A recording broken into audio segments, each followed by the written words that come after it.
사람이 반려동물을 키우는 것은 평범해 보이지만 실은 전생의 업보가 얽혀 있는 것입니다.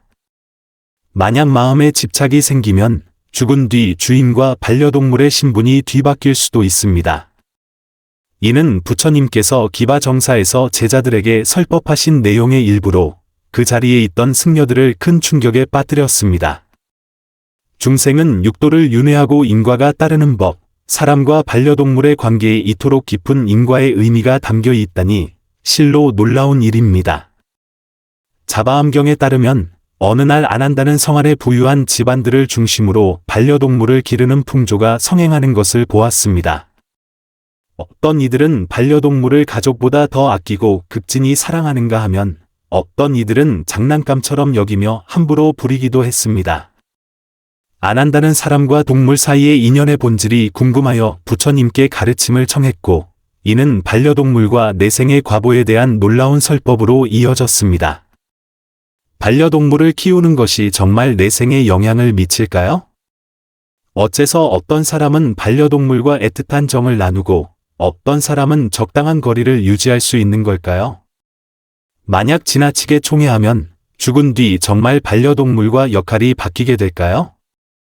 여기에 얽힌 인과 윤회의 이치는 지금 우리의 삶에 어떤 영향을 미칠까요?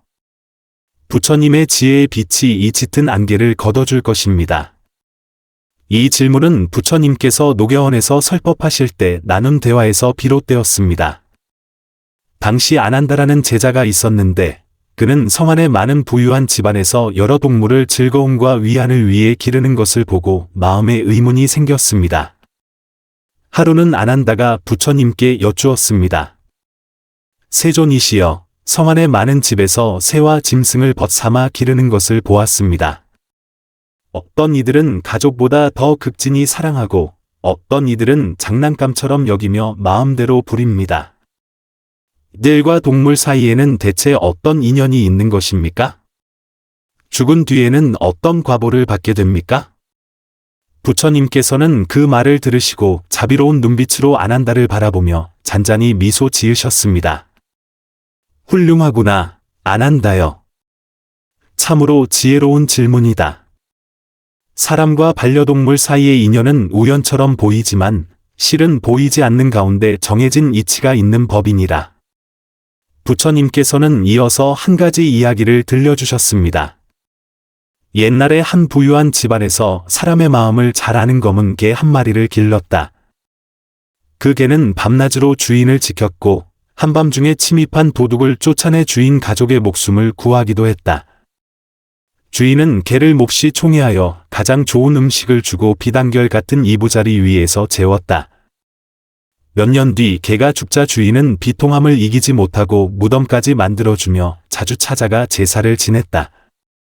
또 다른 가난한 집안에서는 쥐를 잡기 위해 늙은 고양이 한 마리를 길렀다.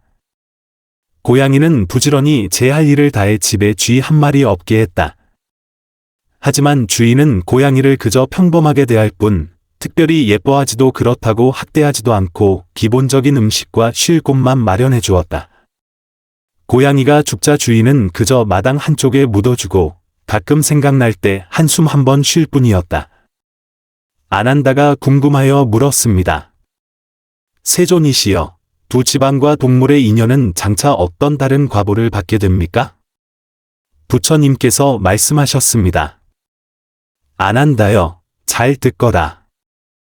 반려동물을 기른다는 것은 겉보기에는 사람이 동물을 돌보는 것 같지만 실은 세 가지 층위의 인과관계가 숨어 있다. 첫째는 전생의 인연이다. 사람과 동물이 금생에 만나는 것은 대부분 전생에 이미 맺어진 인연 때문이다. 어쩌면 전생에 내가 그 동물을 구해준 적이 있거나 그 동물이 너의 가족이나 친구였을 수도 있다. 혹은 서로 풀어야 할 업보가 있어 금생에 다시 인연이 이어진 것일 수도 있다. 둘째는 현생의 상호작용이다. 반려동물을 대하는 방식이 그 인연의 성질을 결정한다. 선하게 대하면 선한 인연을 맺고 학대하면 악한 인연을 맺으며 평범하게 대하면 평범한 인연을 맺게 된다. 셋째는 내생의 과보다. 이는 육도윤회에서 어디로 가게 될지와 관련이 있다. 반려동물을 극진히 사랑하여 자식처럼 여기고 감정적으로 지나치게 의존하는 사람은 죽은 뒤 그 집착으로 인해 내 생의 반려동물과 다시 만나게 되지만 역할이 바뀌는 경우가 많다. 아난다는 무언가 깨달은 듯 고개를 끄덕이고 다시 물었습니다. 그렇다면 어째서 어떤 사람은 반려동물에게 그토록 집착하고 어떤 사람은 적당한 거리를 유지할 수 있는 것입니까? 부처님께서 미소 지으며 말씀하셨습니다. 그것은 사람의 본성과 수행의 정도와 관련이 있다. 만물을 대하는 마음가짐이 곧 그 사람의 지혜의 경지를 보여주는 것이다. 이어서 부처님께서는 두 번째 이야기를 들려주셨습니다. 옛날 가섭, 가엽이라는 수행자가 세상을 유행하다 한 도시에 이르렀다. 그는 성 안의 한 부호가 수십 마리의 진귀한 새와 짐승을 기르며 매일 막대한 돈을 쓰고 심지어 전담 관리인까지 두는 것을 보았다. 반면 성 밖 빈민가에서는 노인들이 굶주리고 아이들이 헐벗고 추위에 떨고 있었다. 가섭은 마음에 큰 울림을 느끼고 다음과 같은 개송을 썼다. 굶주린 이에겐 죽 한 그릇 없고 추위에 떠는 이에겐 누비옷 한 벌 없네. 비단옷 옥식으로 짐승을 기르니 그 인과 윤회를 누가 알리요? 부호는 이 개송을 보고 큰 충격을 받아 자신의 행동을 반성하기 시작했다. 부처님께서 이야기의 깊은 뜻을 밝히시려 할 때 아난다가 조급하게 물었습니다. 세존이시여, 그렇다면 반려동물을 기르는 것은 궁극적으로 어떤 과보를 가져옵니까? 어떻게 해야 악보를 피하고 반려동물과 선한 인연을 맺을 수 있습니까? 부처님의 눈빛이 깊어지며 목소리가 장엄해졌습니다. 아난다여, 내가 이제 세상 사람들이 이해하기 어려운 진실을 말해주겠다. 반려동물을 기르는 것 자체에는 선악이 없으나 그들을 대하는 방식이 내 미래의 삶의 방향을 결정한다. 반려동물을 지나치게 총애하여 사람에 대한 관심보다 동물에 대한 애착이 더 큰 사람들은 죽은 뒤 특별한 과보를 받게 되는데 바로 그 동물들과 역할이 뒤바뀌게 되는 것이다. 이 말을 들은 제자들은 모두 놀란 표정을 감추지 못했습니다. 역할이 뒤바뀐다고? 그것이 대체 무엇을 의미하는 것일까? 사람이 동물로 태어나고 반려동물이 사람으로 태어날 수도 있다는 말인가? 그렇다면 우리가 지금 기르는 반려동물이 어쩌면 전생에 우리와 복잡한 인연으로 얽혔던 사람일 수도 있다는 것인가? 더욱 충격적인 것은 부처님께서 이어서 밝히신 진실이 윤회의 가장 깊은 법칙과 관련되어 있다는 점이었습니다. 그분은 사람과 반려동물 사이의 이 특별한 관계가 사실상 육도윤회의 가장 기본적인 질서를 무너뜨리는 것이며 어떤 결과를 초래할지 지적하셨습니다. 부처님께서는 왜 이 문제에 그토록 신중하셨을까요? 그분은 이 평범해 보이면서도 심오한 생명의 연결을 어떻게 설명하실까요? 부처님께서는 이 충격적인 진실을 나지막이 말씀하셨습니다. 아난다여, 너는 알아야 한다. 윤회 속에서 감정의 연결고리는 가장 강력한 업력 중 하나이다. 어떤 사람이 반려동물에게 가족이나 친구에 대한 정을 뛰어넘는 과도한 사랑과 집착을 쏟아부으면 그 강렬한 집착은 죽은 뒤 특별한 업의 연결을 형성한다. 반려동물을 극도로 총애하는 사람이 마음에 집착을 가득 품고 죽으면 그 집착 때문에 같은 종류의 동물로 태어나 전생의 반려동물과 인연을 다시 잇게 될 수 있다. 반대로 주인의 맹목적인 사랑을 받으며 보통 사람보다 더 나은 생활을 누리고 교만한 마음을 품게 된 동물은 그 복을 받아 죽은 뒤 사람으로 태어날 수 있다. 이리하여 주인과 반려동물의 관계가 내 생에서 뒤바뀌는 이른바 역할 교환이 일어나는 것이다. 내가 조금 전에 말한 부잣집과 검은 개의 이야기가 바로 그러하다. 주인은 개에 대한 사랑이 가족을 향한 사랑을 넘어섰고 죽은 뒤 개에 대한 집착으로 인해 개로 태어났다. 한편 극진한 사랑을 받은 개는 사람과 같은 복을 누렸기에 죽은 뒤 사람으로 태어났다. 더욱 놀라운 것은 사람으로 태어난 개는 전생에 주인에게 받은 사랑에 감사하는 마음이 남아있어 개로 태어난 전생의 주인을 거두어 기르게 되었다. 이리하여 주인과 종의 관계가 내 생에서 완전히 뒤바뀌게 된 것이다. 아난다가 놀라며 말했습니다. 세존이시여, 참으로 불가사의한 인과입니다. 그렇다면 고양이를 평범하게 대했던 가난한 집안은 어떤 결말을 맞았습니까? 부처님께서 미소 지으셨습니다. 그 가난한 집안은 고양이에게 지나친 사랑도 미움도 없이 마땅히 받아야 할 돌봄만을 제공했다. 이와 같은 중도의 길이 사실 가장 올바른 길이다. 주인은 죽은 뒤 고양이에 대한 강한 집착이 없었으므로 그로 인해 환생의 방향이 바뀌지 않고 자신의 업보에 따라 윤회하게 된다. 마찬가지로 그 고양이도 자신의 업에 따라 육도 속에서 윤회를 계속할 것이다.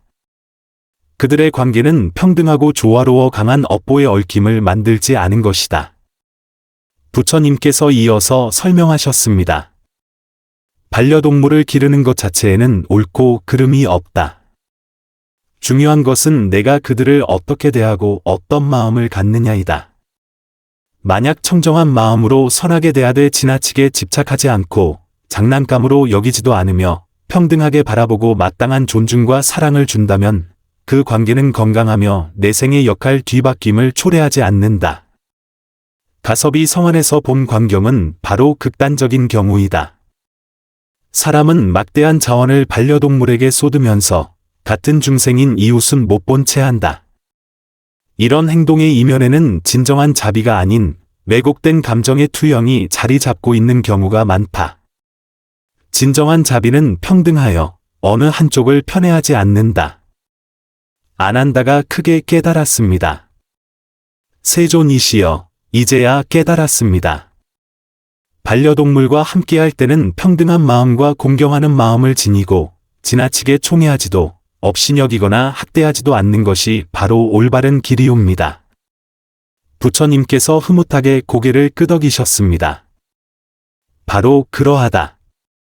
더 나아가 모든 중생을 대할 때도 그러해야 한다. 사람이든 짐승이든 불법 안에서는 모두 평등하다. 모든 생명에게는 불성이 있으며 존중받을 가치가 있다. 또 한 가지 중요한 것이 있다. 내가 하나의 생명을 기를 때 너는 그에 대한 책임을 진다. 많은 이들이 순간의 흥미로 반려동물을 들였다가 실증이 나면 버리는데 이는 악업을 짓는 것이다. 진정한 주인은 생명이 다하는 날까지 책임을 져야 한다. 아난다여, 내가 너에게 더 깊은 이치를 알려주겠다. 궁극적인 의미에서 세상 만물은 모두 연기에 의한 것이니 영원히 변치 않는 나도 없고 실제하며 변치 않는 반려동물도 없다.